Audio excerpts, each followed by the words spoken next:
আৰু ক্ৰমাৎ আকৰ্ষণীয় হৈ পৰিছে বৰভূমিৰ ৰাজনীতি। বিশ্বজিৎ দৈমাৰীক ৰুধিবলৈ ওলাই আহিল UPPL দলৰ প্ৰাৰ্থী প্ৰমোদ বড়োৰ পত্নী। নিৰ্বাচনী প্ৰচাৰত ব্যস্ত হৈ পৰিছে পত্নী পাৰুল ভৰালী। দলীয় কৰ্মীসকলৰ সৈতে নিৰ্বাচনী প্ৰচাৰত এইদৰে সক্ৰিয়ভাৱে অংশগ্ৰহণ কৰিছে। পত্নীৰ নিৰ্বাচনী সভাত BPF আৰু BJP দলৰ পৰা UPPL দলত যোগদান কৰে। আৰু এই ধৰণে নিৰ্বাচনী প্ৰচাৰ সভাত ব্যস্ত হৈ পৰা পৰিলক্ষিত হৈছে। আৰু ক্ৰমাৎ আকৰ্ষণীয় হৈ পৰিছে বৰভূমিৰ ৰাজনীতি। বিশ্বজিৎ দৈমাৰীক ৰুধিবলৈ এনেধৰণে ওলাই আহিল UPPL দলৰ প্ৰাৰ্থী প্ৰমোদ বড়োৰ পত্নী। নিৰ্বাচনী প্ৰচাৰত ব্যস্ত হোৱা পৰিলক্ষিত হৈছে। জোৰদাৰ নিৰ্বাচনী প্ৰচাৰ সভাত অংশগ্ৰহণ কৰিছে পত্নী পাৰুল ভৰালীয়ে।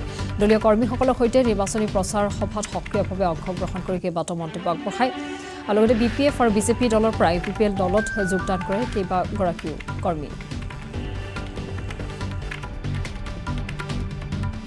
এবাৰ বহুতে গমে পায় যে 43 নং তামুলপুৰ বিধানসভা যি সমষ্টি, সেই সমষ্টিটোত এবাৰ প্ৰমোদ বড়ো ডাঙৰীয়াই MLA কেণ্ডিডেট হিচাপত অৱতীৰ্ণ হৈছে। গতিকে সেই সূত্ৰে যিহেতু তামুলপুৰ সমষ্টিটোত বাগানপাৰাৰ বিভিন্ন অঞ্চল এইবাৰ সোমাইছে, সেই অঞ্চলবিলাকত আমি নিৰ্বাচনী প্ৰচাৰ কৰিব আহিছিলোঁ। আৰু মানুহবিলাকৰ ৰেছপন্স দেখি খুব ভাল লাগিছে গাঁওবিলাকত নিৰ্বাচনী প্ৰচাৰ কৰি। এই বাগানপাৰা অঞ্চলৰ আমাৰ চিৰাল প্ৰাইমাৰী বুলি অঞ্চলৰ বিভিন্ন গাঁওবিলাকত আমি আহিছোঁ। ইতিমধ্যে হেভিৱেট পাৰ্টিৰ BJPয়ে প্ৰক্ষেপ কৰিছে বিশ্বজিৎ দৈমাৰী। হয়, হেভি ৱেট হয়নে নহয় মই নাজানো, কাৰণ হেভি ৱেট হয়নে নহয় মই নাজানো, কিন্তু বিশ্বজিৎ দৈমাৰী বিৰোধী কেণ্ডিডেট বুলি গম পাইছোঁ। এইটো ৰাইজৰ ওপৰত থাকিব। আচলতে প্ৰমোদ বড়ো এনেকুৱা নকওঁ যে তেওঁ ৰাইজৰ কাম নকৰা নহয়। যদি কামৰ ওপৰত ভিত্তি কৰি ভোট খুজিব লাগে, মই ভাবোঁ নিশ্চয় প্ৰমোদ বড়ো তাত ভাৰী হ'ব। কাৰণ তেওঁ নিজে যিখিনি প্ৰতিশ্ৰুতি দিছে, গৈবাৰী অঞ্চলখিনিৰ বিষয়ে মই ভালকৈ জানো, কাৰণ সেইখিনিত নকৰা কাম নাই।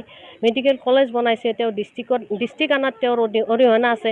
বিভিন্ন অফিচ কাছাৰীবিলাক তেওঁ কৰিছে। তাৰ আনফালে যদি বিশ্বজিৎ দৈমাৰী ডাঙৰীয়া কামেই কৰিছে, তেওঁ নিশ্চয় পানেৰী সমষ্টিত পুনৰবাৰ খেলিব লাগিছিল।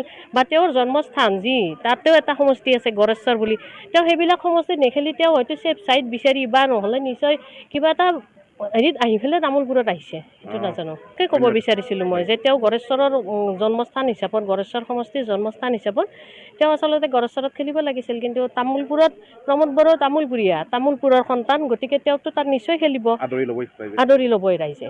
এইবাৰ বহুতে